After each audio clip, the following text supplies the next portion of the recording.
Assalamualaikum warahmatullahi wabarakatuh. Di sini kami akan menjelaskan materi tentang sinus, kosinus, tangent dalam 3 siku. Yang kedua ada persamaan trigonometri, identitas, dan yang ketiga ada identitas persamaan trigonometri. Di sini kita ingin menjelaskan dari rumus-rumus dasar trigonometri yaitu sin, cos, dan tan. Sebelumnya di sini kita buat yaitu sebuah segitiga. Segitiga ini merupakan segitiga siku-siku, di mana ini adalah A, ini adalah B. Misalkan di sini adalah 7, di sini 24, dan di sini masih belum diketahui. Di sini kita akan mencari cos A, sin A, dan tan A.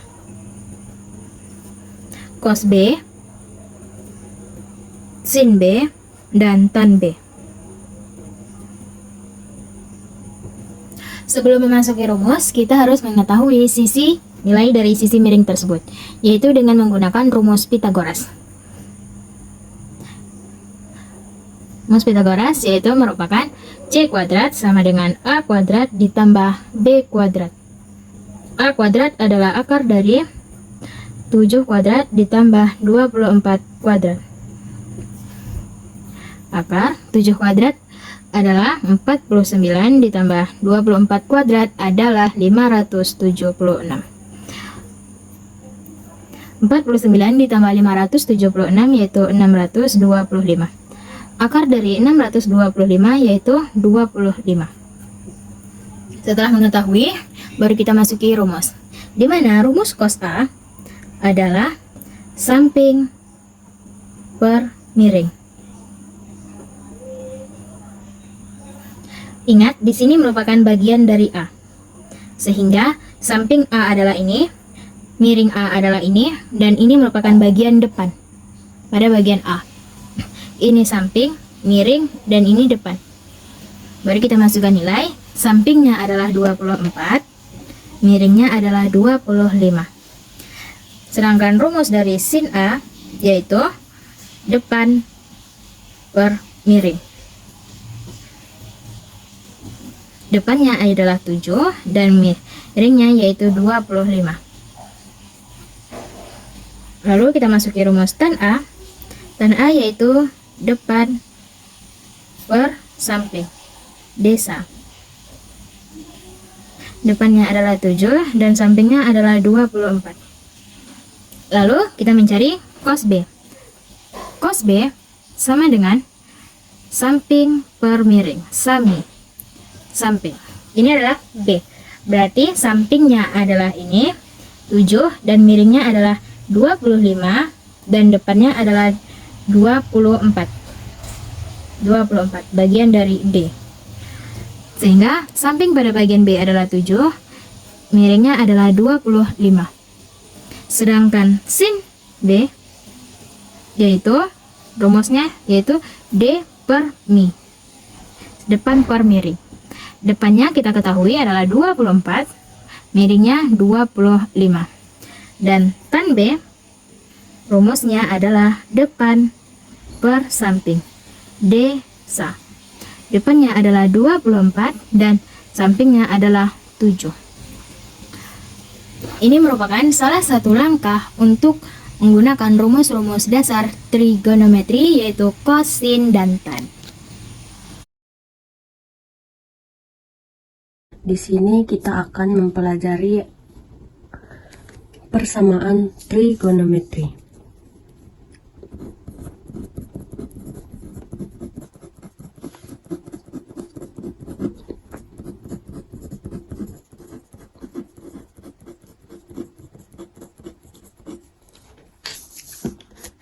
Sebelum kita masuk ke materinya, kita harus tahu apa sih pengertian dari trigonometri. Persamaan trigonometri adalah persamaan yang melibatkan fungsi trigonometri yang melibatkan seperti sin, cos, tan, atau yang lainnya. Penyelesaiannya biasanya mencari nilai-nilai sudut X yang memenuhi persamaan tersebut dalam satu periode atau lebih. Berikut adalah rumus-rumus umum dan contohnya.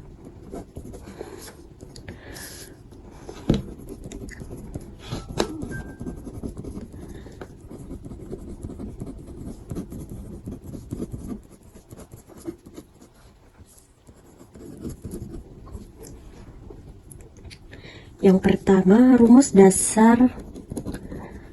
dasar trigonometri.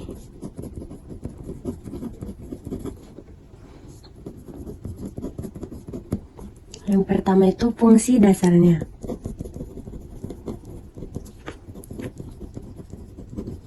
Fungsi dasar yaitu sin kuadrat X ditambah cos kuadrat X sama dengan 1. Dan 1 ditambah tan 2X sama dengan sec kuadrat X. Yang ketiga yaitu 1 ditambah cos 2X sama dengan kosekan kuadrat X. Ini adalah fungsi dasar dari rumus trigonometri. Yang kedua itu ada identitas sudut ganda. Yang pertama itu ada sin 2x sama dengan 2 sin X cos X. Yang kedua ada cos 2x sama dengan cos kuadrat X kurang sin kuadrat X, atau 2 cos 2x kurang 1, atau 1 dikurang sin kuadrat X.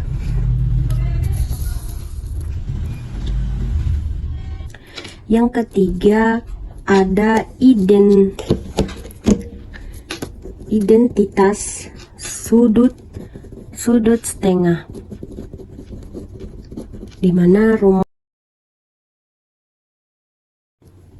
jadi kita masuk ke pembelajaran identitas trigonometri. Apa sih identitas trigonometri itu?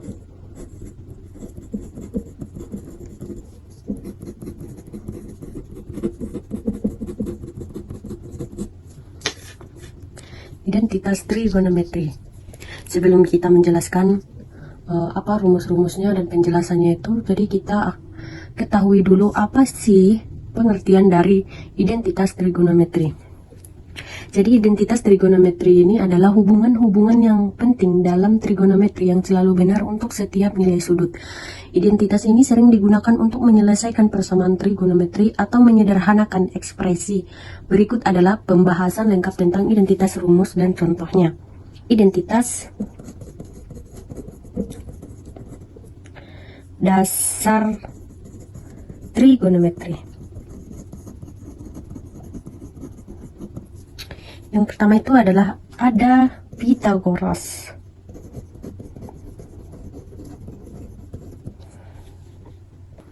Jadi Pythagoras ini adalah katakan bahwa segitiga siku-siku pejumlahan kuadrat sisi samping dan kuadrat sisi depan adalah sama dengan kuadrat sisi miringnya. Bisa juga diartikan sebagai rumus yang terdapat dalam bagian geometri. Lanjut, rumus yang ada di dalam Pythagoras di identitas dasar trigonometri ini adalah yang pertama sin kuadrat X ditambah cos 2x sama dengan 1. Yang kedua adalah tan kuadrat X ditambah 1 sama dengan sec kuadrat X. Yang ketiga ada kotangen kuadrat X ditambah 1 sama dengan kosekan kuadrat X. Yang kedua ada rasio. Ada rumusnya yaitu tan X sama dengan sin X per cos X. Yang kedua ada kotangen X sama dengan cos X per sin X. Ada juga identitas kebalikan. Nomor 3, kebalikan. Yang pertama itu ada secant X sama dengan 1 per cos X. Yang kedua itu ada cosecant X sama dengan 1 per sin X. Yang ketiga ada cot X sama dengan 1 per tan X. Jadi, dalam konteks trigonometri, referensi, refraksi, dan distribusi sering berkaitan dengan penerapan identitas trigonometri dalam bidang tertentu seperti fisika, astronomi, dan geometri. Berikut adalah penjelasan dari masing-masing istilah dalam lingkup yang relevan. Yang pertama ada referensi trigonometri. Referensi trigonometri adalah dasar-dasar identitas atau sifat fungsi trigonometri yang digunakan untuk menyelesaikan masalah. Ini mencakup referensi sudut, misalnya dalam kuadran tertentu. Yang pertama itu ada kuadran 1. Semua fungsi trigonometri bernilai positif. Yang kedua ada kuadran 2. Sin positif, cos dan tan negatif. Yang kuadran 3. Tan positif, sin dan cos negatif. Kuadran 4. Cos positif, sin dan tan negatif. Tabel nilai trigonometri, nilai-nilai seperti sin 30 derajat sama dengan 1 per 2, cos 45 derajat sama dengan akar 2 per 2, dan sebagainya. Yang kedua adalah ada refraksi dalam trigonometri. Refraksi biasanya berhubungan dengan pembelokan cahaya atau gelombang ketika melewati medium berbeda. Dalam fisika, hukum Stanleyus menggunakan fungsi trigonometri untuk menentukan sudut pembiasan. N1 sin theta 1 sama dengan N2 sin sudut theta 2. N1 dan N2 adalah indeks bias dua medium. Theta 1 adalah sudut datang dan theta 2 adalah sudut bias.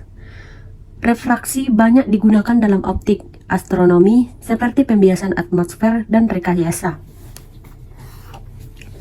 3. Distribusi dalam trigonometri. Distribusi dalam trigonometri sering mengacu pada cara fungsi atau nilai-nilai tertentu terdistribusi. Contohnya, distribusi fungsi sinus atau kosinus. Fungsi trigonometri seperti sin X dan cos X memiliki pola periodik dengan periode 2π. Nilai maksimum 1 dan minimum min 1 terdistribusi secara merata. Distribusi dalam statistik. Dalam analisis data sinusoidal, misalnya gelombang suara atau sinyal, fungsi trigonometri digunakan untuk memodelkan distribusi frekuensi dan amplitudo. Jadi sekian penjelasan materi dari kami. Wassalamualaikum warahmatullahi wabarakatuh.